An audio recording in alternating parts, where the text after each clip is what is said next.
इंदसदवंदियाणं तिहुवणहिदमधुरविसदवकाणम् अन्तातीतगुणाणं नमो जिनाणं जिदभवाणं। कुंदकुंदाचार्य भगवान की जय। पंचास्तिका संग्रहामध्ये गाथा नंबर 83 आहे।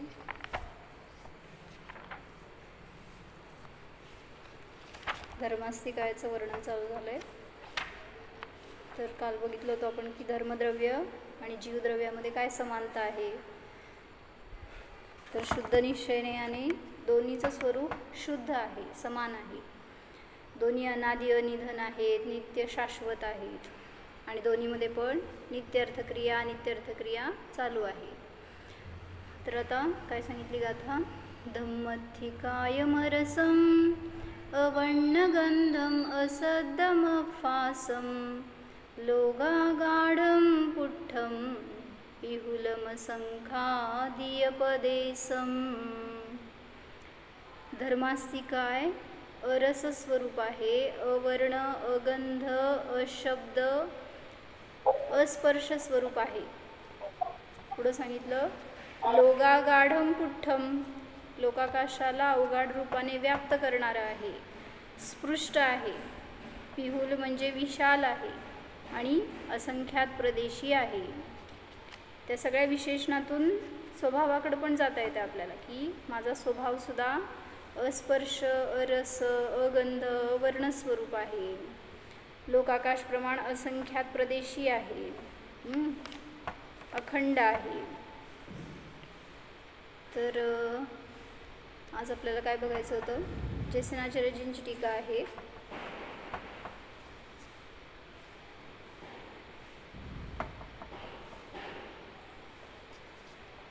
धर्मास्तिकाय स्वरूपम कथयति, धर्मास्तिकायाचं स्वरूप सांगतात। धर्मास्तिकाय भवती, धर्म हे अस्तिकाय आहे किंवा धर्मास्तिकाय आहे। कसा आहे? रस वर्ण गंध शब्द स्पर्शरहित, स्पर्श रसगंध वर्ण शब्दाने रहित आहे। कारण हे सगळं पुद्गलाचे गुण आहेत, जे आता आपण मागं काही गाथांमध्ये पुद्गलाचं वर्णन सांगितलं तर त्याच्यामध्ये बघितलंय। त्या सगळ्या गुणांनी धर्मास्तिकाय रहित आहे, कारण ते प्रत्येकाचे विशिष्ट गुण आहेत, ते त्याच्यामध्येच आहेत। मग ते पुद्गलाचे विशेष गुण आहेत, धर्मास्तिकायाचे नाहीत। म्हणून धर्मास्तिकाय कसा आहे तर स्पर्श रसगंध वर्णरहित आहे। लोकव्यापक, लोगागाढम केले ना, म्हणजेच लोकव्यापक आहे। मग ते लोकव्यापक कसं आहे ह्याच्यासाठी त्यांनी उदाहरणं दिली आहेत, चांगली उदाहरणं आहेत ही। जरा तुम्ही काम करत असाल तर थोडा वेळ बसा स्थिरतेने आणि ग्रहण करा काय सांगितलंय। चांगलं घेतलं उदाहरणं त्यांनी, फक्त त्याच्यामध्ये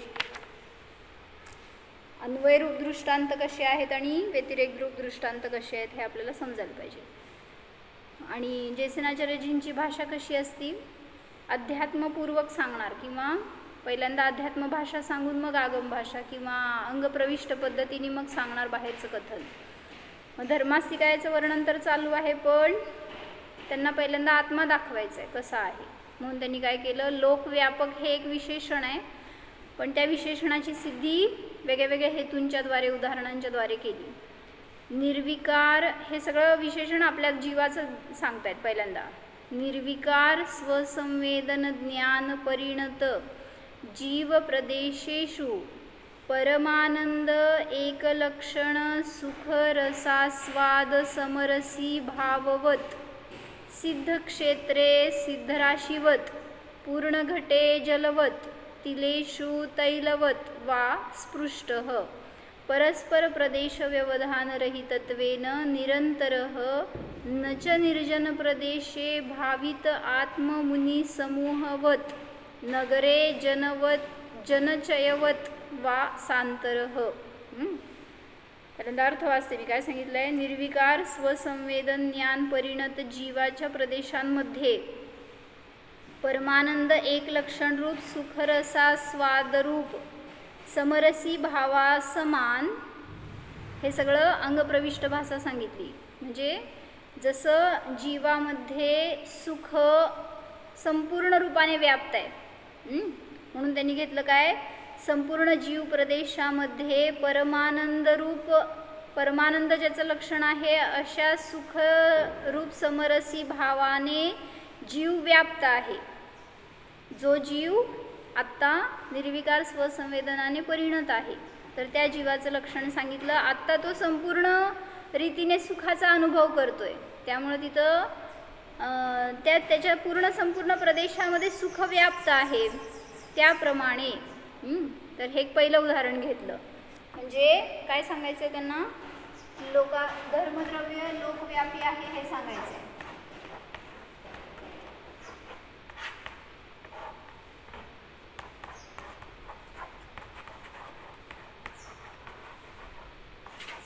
त्याच्यासाठी पहिलं उदाहरण काय दिलं, स्वसंवेदन ज्ञानाने परिणत जीव जो आहे तर त्याचं आत्मप्रदेशामध्ये सुख व्याप्त आहे. म्हणजे स्वसंवेदनाने परिणत जीवाचं सुख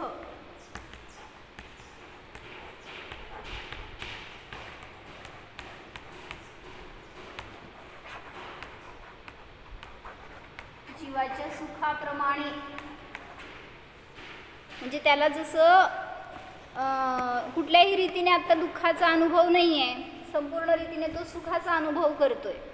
म्हणून म्हटलं की जेव्हा तो स्वसंवेदन ज्ञानाने परिणत आहे त्यावेळीस त्याला ज्ञानामध्ये संपूर्ण रीतीने सुखाचाच अनुभव आहे. त्याप्रमाणे म्हणजे जेवढा जीव आहे त्याचे प्रदेश आहे तेवढे प्रदेश सगळे सुखाने व्याप्त आहेत. तसंच जेवढा लोकाकाश आहे तेवढा पूर्ण लोकाकाश धर्मद्रव्याने व्याप्त आहे. हे घटवायचं आहे त्यांना. समजतंय का? हे एक पहिलं उदाहरण दिलं. दुसरं उदाहरण काय सांगताय, सिद्ध क्षेत्रामध्ये जसं सिद्ध व्याप्त आहेत,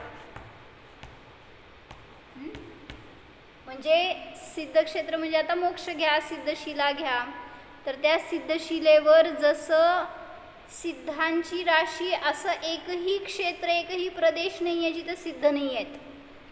काय म्हणलं, एकेका प्रदेशावर उलट अनंत सिद्ध आहेत आणि त्या संपूर्ण सिद्धशिलेवर पण अनंत सिद्ध आहेत. मग जसं त्या सिद्धशिलेवर संपूर्ण रीतीने सिद्धांनी ते व्याप्त आहे तसं धर्मद्रव्य लोकाकाशामध्ये संपूर्ण रीतीने व्याप्त आहे. एकही प्रदेश रिकामा नाही ज्याच्यामध्ये की सिद्ध नाहीत, की ज्याच्यामध्ये धर्मद्रव्य नाही. त्याच्यासाठी म्हणून हे दुसरं उदाहरण घेतलं. पहिलं जीवाचं उदाहरण दाखवलं. जेव्हा तो स्वतःच्या आत्म्याला जाणतोय त्यावेळेस अतिंद्रिय आनंद, अतिंद्रिय सुख असं प्रगट झालं की तिथं कुठलंही एखाद्या ठिकाणी सुख आहे, एकीकडं दुःख आहे असं नसणार आहे. त्यामुळे इथं त्या जीवाचं सुख जसं संपूर्ण व्याप्त आहे तसंच धर्मद्रव्य लोकामध्ये पूर्ण व्याप्त आहे. दुसरं सांगितलं, सिद्ध क्षेत्रामध्ये सिद्ध जीव संपूर्ण रीतीने व्याप्त आहेत. जसं ते सिद्धांनी रहित एक प्रदेशसुद्धा नाही आहे त्या सिद्धशिलेवर, तसं लोकाकाशामध्ये एक क्षेत्रही असं नाही, एक प्रदेश असा नाही की जे धर्मद्रव्याने रहित असेल. म्हणून तिथे धर्मद्रव्य संपूर्ण रीतीने व्याप्त आहे. हे दुसरं उदाहरण सांगितलं. तिसरं उदाहरण काय सांगितलं, पूर्ण घटे जलवत.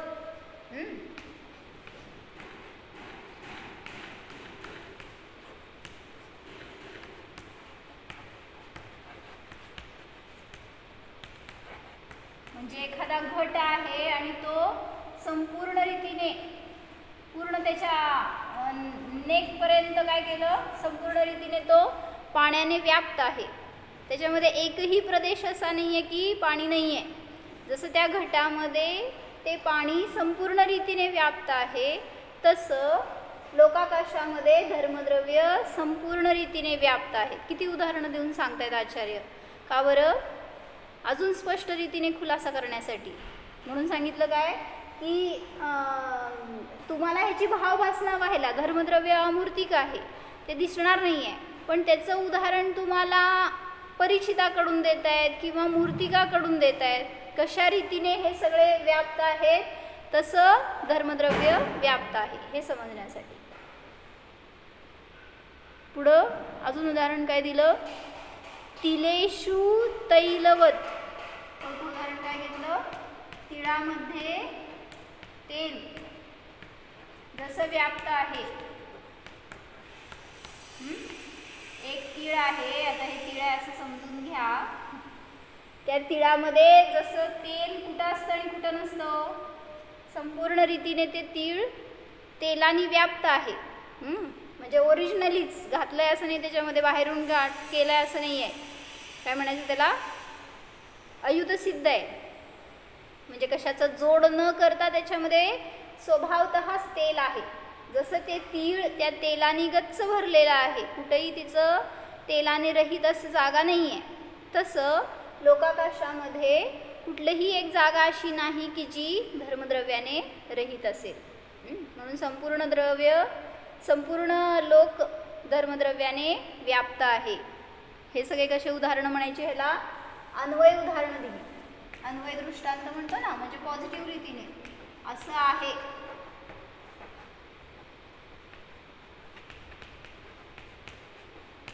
काय समजलं सांगा, कोण आहे माझ्यासमोर? योगिता भाभी सांगा काय कळलं.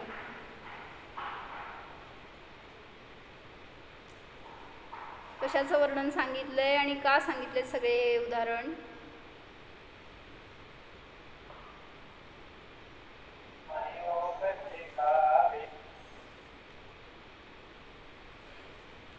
हॅलो, सांगू का? सांगा. जरा बसा की समोर माझ्या, म्हणजे मला दिसतंय काहीतरी. काढा ते व्हिडिओ. म्हणजे इथं सांगितलं की धर्मद्रव्य अमूर्तिक आहे. मग त्याचं आपल्याला भावभाषा. हॅलो नाही ना, जरा हिंदीमध्ये बोला, ते जॉईन केलं. हाँ, धर्मद्रव्य अमूर्तिक है, उसका भावभाषण होने के लिए जीव से, म्हणजे त्याला कंपेयर करके समझने के लिए अन्वय दृष्टांत देकर बतलाया है. तुलना कर रहे हैं. हाँ, तुलना कर रहे. तर पहिला उदाहरण दिया है स्वसंवेदन परिणत जीवाचे सुख. जसं संपूर्ण त्याच्या लोक म्हणजे असंख्यात, म्हणजे काय, संपूर्ण प्रदेशामध्ये व्याप्त आहे. प्रदेशामध्ये व्याप्त आहे, तसं हे धर्मद्रव्य लोकव्यापक आहे. दुसरा उदाहरण दिया है सिद्ध क्षेत्र सिद्धवत. म्हणजे जैसे सिद्ध क्षेत्र में सिद्ध, त्या सिद्ध क्षेत्र में व्याप्त है, ऐसी एक ही जगह नहीं कि वो खाली है. वैसे ही जीव का वैसे ही धर्मद्रव्य व्याप्त है. दूसरा उदाहरण दिया पूर्ण घट जदवत. जैसे घट में पानी है तो वह संपूर्ण घड़े को व्याप्त है. घड़े की एक जगह ऐसी शिलंग, वहाँ जल नहीं है. म्हणजे जल से पूर्ण घड़ा व्याप्त है. वैसे ही धर्मद्रव्य लोक व्यापक है. और तिल में तेल ऐसा कौन सा ये तिल का एक भाग नहीं है जिसमें तेल नहीं है. यानी तिल में तेल संपूर्ण भागों में व्याप्त है. वैसे ही धर्मद्रव्य लोक व्यापक है. बराबर. तो ये उदाहरण कैसे बता रहे हैं, हमें फैमिलियर है इसलिए बता रहे हैं. परिचित है ये उदाहरण. मतलब धर्मद्रव्य की हमें अभी पहचान नहीं है, धर्मद्रव्य दिखता नहीं है, इसलिए डिफिकल्ट जा रहा है समझने के लिए. इसलिए ये आपको जो पता है उसकी तरफ से जो अपरिचित है उसका परिचय करके दे रहे हैं. तो उदाहरण एक देश लेना है. जैसे और एक उदाहरण बता, अभी यहाँ पे सुख बताया ना, तो जैसे द्रव्य में गुण कैसे रहते हैं, एक द्रव्य है और उसमें उसके गुण कैसे व्याप्त रहते हैं, पूरी तरह से व्याप्त है. पूरी. जैसे उसको तन्मय रूप से वो द्रव्य से परिणत होते हैं. जो भी गुण है वो द्रव्य के साथ ऐसे तन्मय रूप से सभी ओर से एक एक गुण हर प्रदेश में है उस द्रव्य के. वैसे ही यहाँ पर भी लोकाकाश में धर्मद्रव्य संपूर्ण रीति से व्याप्त है। अभी ये उदाहरण एक देश लेना है, क्यों? क्योंकि ये यहाँ पे द्रव्य और गुणों का संबंध है, यहाँ पे दो द्रव्यों का संबंध है। जैसे ये उदाहरण बताया तो ये कौन सा नहीं हो गया, द्रव्य के गुण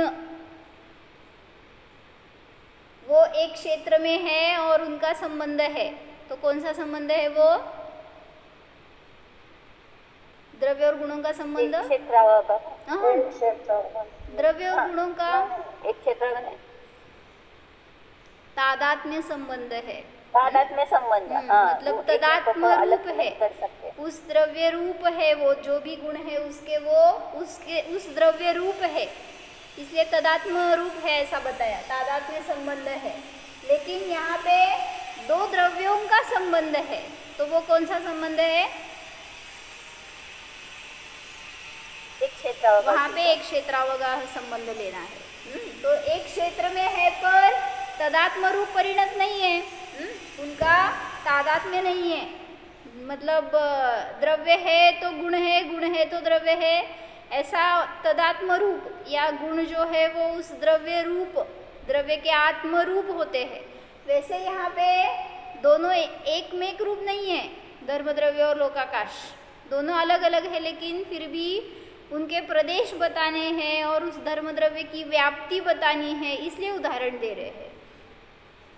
तो यहाँ पर भी ऐसे की तरह का, हाँ, दूध पानी की तरह, हाँ, एक क्षेत्र में स्थित है, जैसे शरीर और आत्मा। आपके शरीर में आत्मा कहाँ है, कहाँ नहीं है?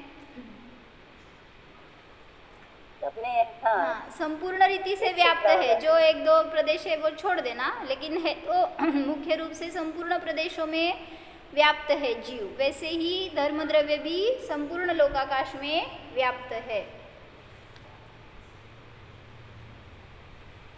अभी एक उदाहरण यहाँ पे ये बताया ना, घट में जैसे वो जल है, तो एक वक्ता ने उसके एक्सप्लेनेशन में ऐसे बताया था, ये इसमें व्याप्त है कि नहीं है बताओ? थोड़ा सा क्या बोलते हैं, इस कथन से थोड़ा सा अलग एक्सप्लेनेशन है, मतलब जल घट में व्याप्त है कि नहीं है?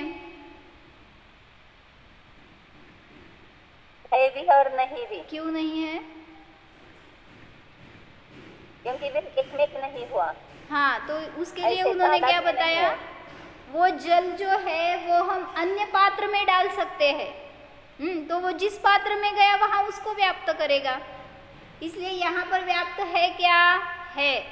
और अगर इसको हमने खाली कर दिया अगले अलग बर्तन में या अलग पात्र में, तो उसमें वो व्याप्त होकर रहेगा, उस आकार से रहेगा, तो वहाँ पे उसको व्याप्त ऐसा कहेंगे। ये तो खाली हो गया, इसलिए जब उदाहरण देते हैं तो एक देश है, लेकिन ऐसे धर्मद्रव्य को हम खाली नहीं कर सकते।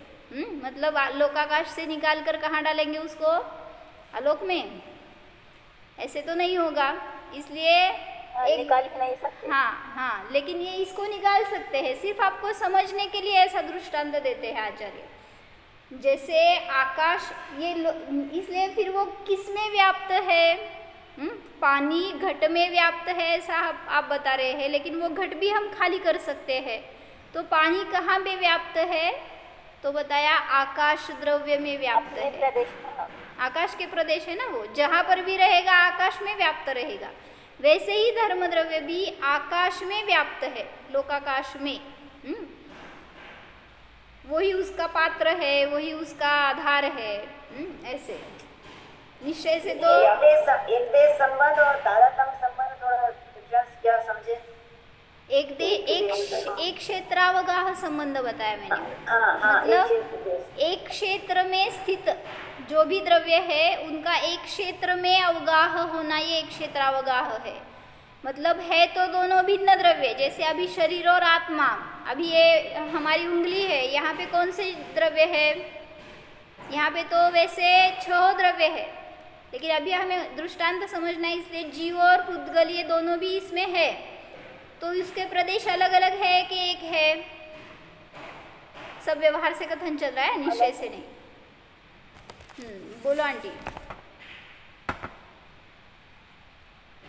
एक क्षेत्रावगाह। मिला हुआ है तो मतलब मिला हुआ है, मतलब हाँ, मतलब दिख रहा है ऐसे मिला हुआ, लेकिन है क्या मिला हुआ? स्वभाव तो अलग अलग है, नहीं मिल नहीं सकते, मतलब दो मिलकर एक नहीं हो सकते वो। लेकिन अभी एक क्षेत्र में स्थित है, आपको ये पर्याय ऐसी दिख रही है, मैं मनुष्य हूँ। कौन मनुष्य है बताओ? जीव मनुष्य है कि ये शरीर मनुष्य है? नहीं, सब अलग अलग है ना। देखने में तो लगता है कि एक है पर अलग अलग है। नहीं नहीं, किसकी पर्याय है ये? मनुष्य पर्याय जीव की है कि शरीर की है? शरीर पुद्गल की पर्याय है ना। फिर जीव की क्या पर्याय है? जीव की क्या पर्याय है? इसलिए बताते हैं दोनों की असमान जातीय पर्याय है ये, ऐसा बताया जाता है। मतलब दोनों का संयोग हुए बिना ये पर्याय नहीं उत्पन्न होगी। वहाँ पे शरीर भी चाहिए, वो कर्म वैसे, और जीव के परिणाम वो जीव का की पर्याय वैसी, सभी का वहाँ मेल है। इसलिए जीव और पुद्गल दोनों की ये पर्याय है, मनुष्य पर्याय। तो जो यहाँ पे प्रदेश है तो ये जीव के भी है और पुद्गल के भी है, तो इसलिए बताया एक क्षेत्र में दोनों को अवगाह हुआ है, स्थान मिला है, अवगाहना मिली है।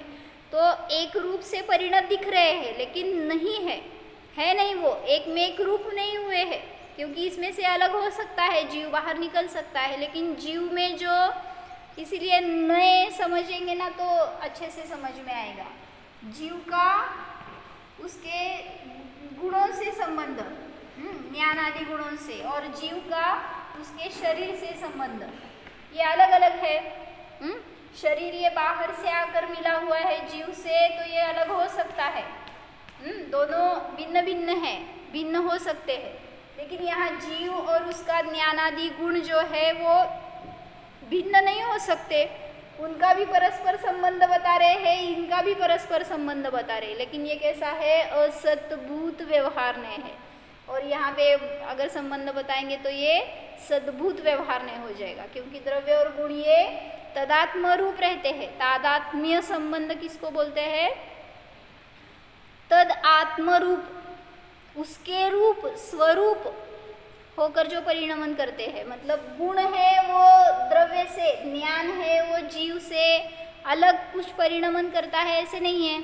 जीव रूप ही उसका परिणमन दिखता है, इसलिए तादात्म्य संबंध बताया। उनको हम अलग अलग नहीं कर सकते, वो रह नहीं सकते दोनों अलग अलग, लेकिन ऐसा नहीं है यहाँ पे, इसलिए इसे बता रहे एक क्षेत्रावगाह संबंध। जी समझ में आ गया। आ गया? जी। ऐसे ही दीदी व्याप्य व्यापक संबंध है, वो तो उसमें ही लगेगा, और उपचार से फिर घटने और पानी में, ऐसे ना। हाँ, यही तो यहाँ पे जो भी बता रहे हैं ना, उदाहरण एक देश है सब। मतलब जो हमें यहाँ पे जो उदाहरण बताना है ना, ये एक क्षेत्रावगाह रूप संबंध है, धर्म द्रव्य लोकाकाश व्यापी है, ये समझ में आने के लिए ये सब उदाहरण बता रहे हैं। तो जितना जहाँ पे जैसा अर्थ निकलेगा वैसा समझ लेना। अभी यहाँ बताओ, सिद्धशिला में सिद्ध भगवान हर एक प्रदेश में व्याप्त है। सिद्धशिला के प्रत्येक प्रदेश में सिद्ध भगवान है, और एक एक प्रदेश में अनंत अनंत सिद्ध है। कौन सा संबंध है उनका? एक क्षेत्रावगाह बनता है, तादात्म्य नहीं। तादात्म्य तो है ही नहीं। एक प्रदेश पर अगर समझो अनंत सिद्ध है, अभी समझने के लिए एक क्षेत्र पर 10 सिद्ध है भगवान, तो उनका क्या संबंध है परस्पर में? वैसे तो कुछ भी संबंध नहीं है। नहीं ना, वहाँ पे एक क्षेत्र में ही है ना, लेकिन उनका संबंध कहाँ हुआ है? यहाँ पे जीव और शरीर का संबंध हुआ है, वो कार्य कर रहे हैं एक दूसरे के साथ। नहीं है, हाँ। वहाँ पे कुछ कार्य ही नहीं है ना एक दो परस्पर का एक में के साथ, बस है। जैसे अभी आपके शरीर में भी बैक्टीरियाज है, तो वो शरीर आपका है कि बैक्टीरियाज का है? किसके शरीर में रहते हैं आप? या आपके शरीर में कौन कौन रहता है आश्रय से? मतलब समझ लेना, अगर आपका उनके साथ संबंध है, कार्य उनके वजह से चल रहा है, तो संबंध बता सकते हैं। लेकिन वहाँ पे तो सिद्धों का परस्पर से कुछ कार्य ही नहीं है, बस वो अपने में है, स्वतंत्र रूप से है, दिख रहे हैं एक क्षेत्र पर, लेकिन फिर भी एकमेक रूप नहीं है, इसलिए उनका कुछ भी संबंध नहीं है ऐसा बोल सकते हैं। चलो तो घट में पानी है वो व्यापक संबंध है क्या? बोल सकते हैं व्याप्य है पानी और व्याप्य पानी है, और अभी एक्चुअली व्याप्य व्यापक संबंध भी एक ही द्रव्य में बताया जाता है। ये उदाहरण स्थूल बता रहे इसलिए जो व्याप्य है वो द्रव्य में ही लगता, हाँ एक द्रव्य में ही लगा है और व्यापक गुणी। अब इसमें बताओ व्याप्य व्यापक क्या, घट और पानी में? फिर व्याप्य ऐसा बोलना पड़ेगा, पानी को व्यापक घट बोलना पड़ेगा। नहीं ठीक है, अभी समझ लेना। एक देश उदाहरण रहता है, जैसे वहाँ पर भी बताया था क्या है, वन है, किसका वन है? आम का वन है, ऐसा बताया। क्यों? क्योंकि उसमें अनेक आम के वृक्ष है, लेकिन अलग भी है, कोई एक दो वृक्ष केले के है या अमरूद के है, ऐसे अलग अलग, लेकिन बोला जाता है आम का वन है, आम्रवन। ऐसे उदाहरण दिया है ना शास्त्र में। तो कौन है व्याप्य, कौन व्यापक? व्यापक आम है,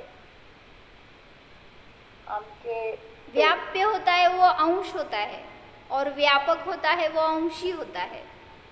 इसीलिए ये बहुत स्थूल उदाहरण है, दो द्रव्य में नहीं घटाना है उसको। व्याप्य व्यापक संबंध एक ही द्रव्य में रहता है। जैसे जीव द्रव्य व्यापक है तो उसमें व्याप्य उसके गुण है, मतलब हर एक गुण भी लग सकता है ना। हाँ, व्याप्य व्यापक संबंध क्या है? तिल और तेल में, तिल और तेल में लग सकता है, क्योंकि लग सकता है। तिल ये कौन व्याप्य कौन व्यापक है? तेल व्यापक है और तेल व्याप्य है। तो उसमें व्याप्य रूप से जो है रहने वाला वो गुण है, वो उसके अंश है, वो पूरा द्रव्य जितना है वो व्यापक है, और उसमें रहने वाला जो है वो व्याप्य रहता है, इसलिए वो एक द्रव्य में घटा सकते हैं। तो क्या बता रही थी मैं? हाँ, तो जीव और द्रव्य और उसके गुण हैं वो एक क्षेत्र में है, उनका तादात्म्य रूप से संबंध है। जैसे जीव का और आनंद का तन्मय रूप से संबंध है, वैसे जल और वो पात्र घट, उनका संबंध वैसे नहीं है। वो पानी उस घट में व्याप्य रूप से नहीं रह रहा है, क्योंकि वो अगर अन्य पात्र में हमने डाल दिया तो उसमें जाएगा, फिर उससे अन्य पात्र में डालेंगे तो वैसा रूप हो जाएगा, इसलिए तन्मय रूप से नहीं रह रहा है। वो पानी जैसे घट से अलग है लेकिन घट को व्याप्त करके रह रहा है, वैसे ही धर्म द्रव्य आकाश द्रव्य को व्याप्त करके रह रहा है, लेकिन अलग अलग है। जैसे जीव शरीर में रह रहा है, जैसे जीव, हाँ, इस जीव को अगर अलग पात्र में डाल देंगे तो कौन से पात्र में डालना है आपको? किसके अधीन है? अभी सभी पात्रों से पात्र नहीं है, ये तो अपात्र है। शरीर जो है ना उसको, वो हमारे पात्र नहीं है, वो हमारा स्थान नहीं है। हमने अगर अपना उपयोग अपने में डाल दिया तो ये सभी क्या बोलते हैं, पिंजरा है, क्या मैंने सब पिंजर, तन पिंजर ऐसे ही बोलते हैं ना। तो ये तो कैद है, जेल है, इसमें नहीं रहना है हमें, ये हमारा स्थान नहीं है, इसलिए स्वयं को अपने अंदर डालना है, तो सभी बाहर के बंधनों से मुक्त हो जाएगा जीव। तो ये समझ में आया? जैसे शक्कर है तो उसकी मिठास कहाँ पर है? संपूर्ण रीति से व्याप्त है। हाँ, तो इसलिए जैसे वो तन्मय रूप से व्याप्त है उस शक्कर के दाने के साथ, वैसे ये धर्म द्रव्य लोकाकाश में वैसे व्याप्त नहीं है तन्मय रूप से। मतलब ये अभी अलग क्या बोलते हैं, एक अन्वय दृष्टांत भी दे रहे, व्यतिरेक दृष्टांत भी दे रहे। अभी हमने तो अन्वय दृष्टांत देखे सिर्फ, अभी व्यतिरेक हमें देखना है। तिल शक्कर व्याप्त है और उसमें से जो मिठास है, तेल है, वो व्यापक है ना। तिल शक्कर, तिल है वो व्यापक, तिल है वो व्यापक है, तिल है व्यापक और तेल है व्याप्य।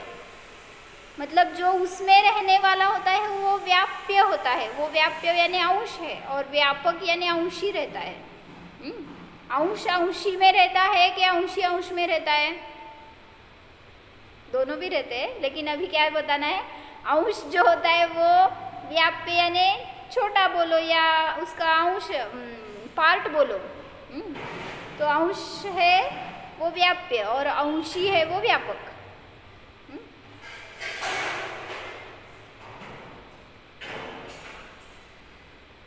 तो यहाँ तक हाँ,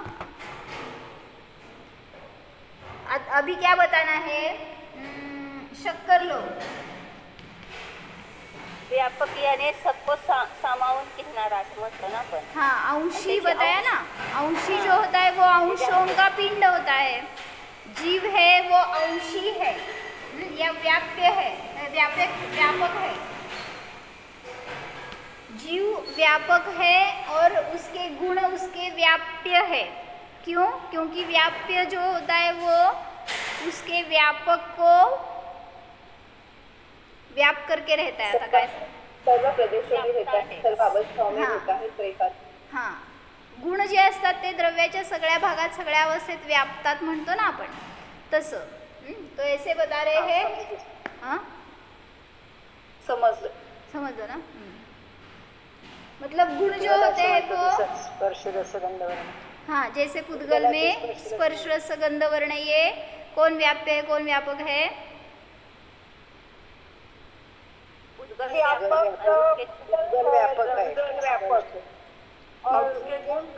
बराबर।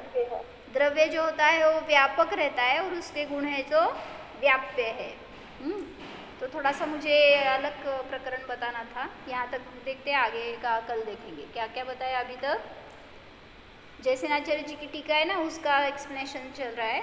तो उसमें बताया उन्होंने कि जैसे जो जीव निर्विकार स्वसंवेदन आनंद रूप से परिणमन कर रहा है, तो अभी उसके एवं भूतने से अभी उस पर्याय में उसको आनंद का ऐसा अनुभव हो रहा है, हर प्रदेश उसका आनंद से सुख से व्याप्त है। तो जैसे स्वसंवेदन परिणत उस जीव का सुख संपूर्ण रीति से उसके प्रदेशों में व्याप्त है, वैसे धर्मद्रव्य लोकाकाश व्यापी है। ये पहला उदाहरण दिया। बहुत अच्छे उदाहरण दिया आचार्य ने। मतलब आपको ऐसे सुख का अनुभव लेना चाहिए। जब मैं स्वयं को जानता हूँ तो बस कोई प्रदेश मेरा सुख रहित नहीं रहता, प्रदेशों से अनुभूति नहीं करनी है, लेकिन ऐसा अखंड स्वाद लेना है हमें कि जो मैं अनुभव कर रहा हूँ वहाँ पे सुख ही सुख है और कुछ नहीं है। जैसे उदाहरण मुझे बताओ कि एक ही चीज़ आप भोग रहे या एक फीलिंग कर रहे हो, वहाँ पे सुख भी है और दुख भी है, ऐसा इंद्रिय जनित।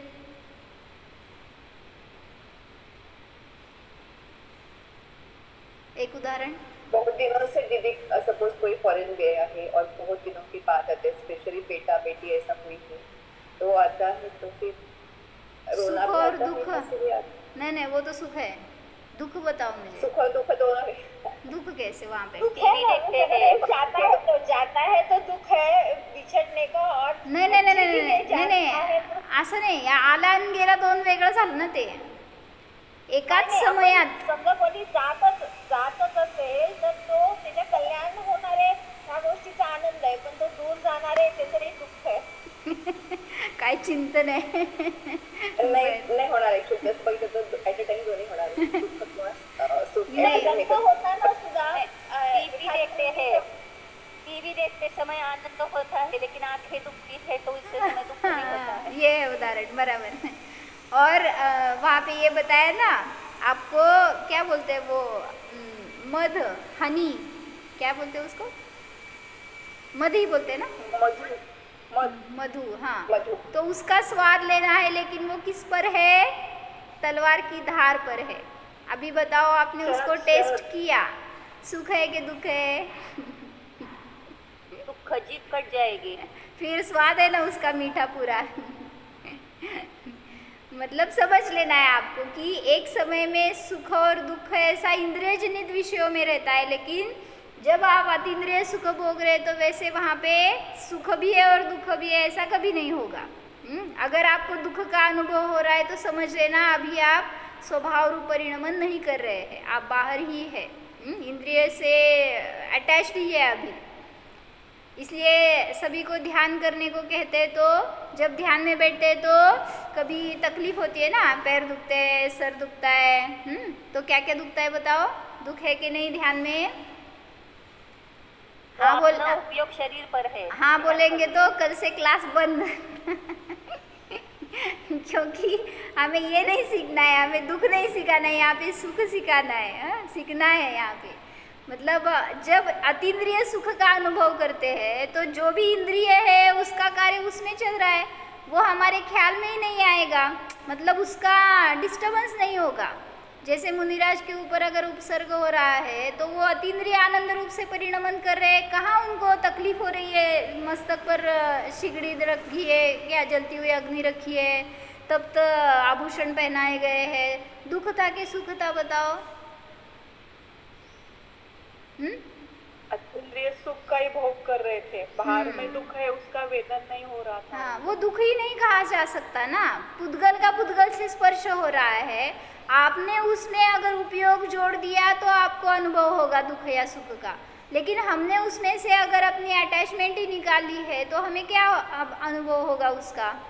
इसलिए बताते हैं कि ध्यान करते टाइम पे उपसर्ग आए तो भी और न आए तो भी, अभी फैन बंद हो गया, समझो लाइट चली गई, कितना आनंद आएगा दीपाली भाभी, छोटा फॅन आणून चालू ठेवायचं चार्जिंगवर क्योंकि ये शरीर को दुख नहीं होना चाहिए, जो भी हो निर्जरा कैसे करेंगे फिर। क्या बताओ दीदी, हम लोग मुनियों का बोलते हैं एक्चुअली, लेकिन देखेंगे तो अंतर्पुर तक ही उपयोग रहता है, शुद्ध उपयोग में भी जितना भी होके फिर जब श्रेणी चढ़ेंगे तब की बात अलग है, लेकिन तभी तो बहुत संख्यात समय है ना, संख्यात बात झूलेंगे वो, तो मतलब सुख का अनुभव भी कर रहे, फिर बाहर आके वेदन भी हो रहा है। हाँ ना, जितने समय वो अंदर है ना, 7वें गुणस्थान में है तो प्रमत्त दशा है, फिर से जाएंगे छठे में तो अनुभव होगा उसका, लेकिन उसमें वो दुख नहीं मानते, वो अलग चीज़ है। जब वो निर्विकल्प से सविकल्प में आएंगे तब शरीर का अनुभव होगा उनको, नहीं ऐसे नहीं है फिर, लेकिन उसमें विचलित नहीं होते, फिर से अनुभव लेते हैं तो सप्तम में जाते हैं। इसलिए तो छठा सप्तम ये गुणस्थान उनका चल रहा है, हजारों बार वो करते हैं, वैसे झूलते हैं। वैसे हम नहीं करते ना, हम बाहर आए तो बाहर ही रम जाते हैं, बाहर ही आकुलित होते हैं, फिर से अंदर जाने को भूल जाते हैं, वो रास्ता ही नहीं रहता हमारे लिए फिर। जैसे कोई टीवी शो देखा है, कर्म के उदय में एकत्व करते थे। हाँ ऐसे बनते हैं, करते हैं, बराबर है, नेयार्थ परिणमन करते हैं और उसमें फिर उसमें ही रम जाते हैं, भूल जाते हैं कि हमें अंदर जाना था। तो ऐसा नहीं करना चाहिए, जैसे मुनिराज कर सकते हैं पुरुषार्थ तो हम भी कर सकते हैं, ऐसा विश्वास लाओ और ध्यान के लिए बैठो तो अनुभव हमें भी होगा, वैसा सुख हमें भी मिल सकता है, तो अनुभव करो। ओ जानो यह मैं शरीर रहित, स्पर्श रस गंध वर्ण रहित, जड़त्व रहित जीव हूँ। इस मुझ जीव में ज्ञान, आनंद, वीर्य आदि अनंत गुण व्याप्त है। इन अनंत गुणों का यह मैं आत्मा पिंड स्वरूप हूँ।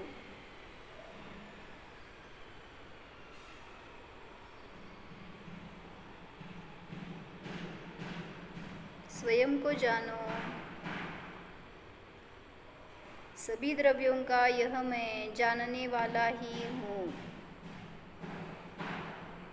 ज्ञाता दृष्टा स्वरूपो हम, जीवो हम। ओम